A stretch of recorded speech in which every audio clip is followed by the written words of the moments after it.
Hello friends, welcome to Kaksharthi EduCorp. I am Piyush Pawar and today we will discuss about eSIM. Here are the objectives. Now let's see what is eSIM. So eSIM embedded और inbuilt SIM होती है जो कि phone में inbuilt होती है. Generally हम physical SIM use करते हैं जो कि फ़िज़िकल फॉर्म में होती है. ऐसे ही eSIM होती है जो कि इनबिल्ट होती है. Airtel is the first company which supports eSIM technology. ये टेक्नोलॉजी इंडिया में प्रॉपरली लॉन्च नहीं हुई है. Now let's see how does it works. So E SIM का मैकेनिज़्म फिज़िकल सिम के जैसे ही होता है. जो भी फ़ोन ई सिम टेक्नोलॉजी सपोर्ट करते हैं उसमें फ़ीचर होता है जिससे हम ई सिम इनेबल कर सकते हैं और एक्टिवेट कर सकते हैं. फिज़िकल सिम में मेमोरी होती है जिसके अंदर सारे कॉन्टैक्ट्स हम सेव कर सकते हैं, लेकिन ई सिम में मेमोरी नहीं होती, जिसके कारण जितने भी कॉन्टैक्ट्स होते हैं वो एक क्लाउड में स्टोर होते हैं. Now let's see what are the advantages of e SIM. It stores multiple cellular profiles and hence it works seamlessly across the world. ये इनबिल्ड होती है, सो ये सीमलेस परफॉर्म करती है. No specific slot is required unlike SIM card. इसके लिए कोई भी स्लॉट रिक्वायर नहीं होता. There is no possibility to loss the card as it is tied to the device itself.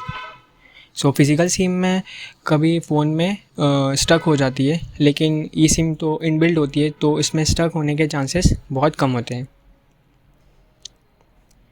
eSIM enables simple management of subscription and connections.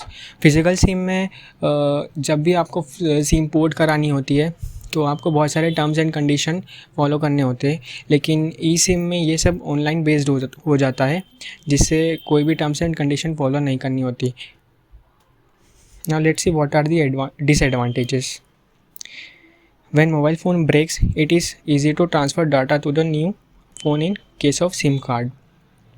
Physical SIM में जैसे ही phone break होता है तो हम उस फिज़िकल सिम को रिमूव करके दूसरे फ़ोन में एक्टिवेट कर सकते हैं, लेकिन ई सिम में ये नहीं हो सकता क्योंकि ये इनबिल्ट होती है, तो इसके टूटने के भी चांसेस हो सकते हैं.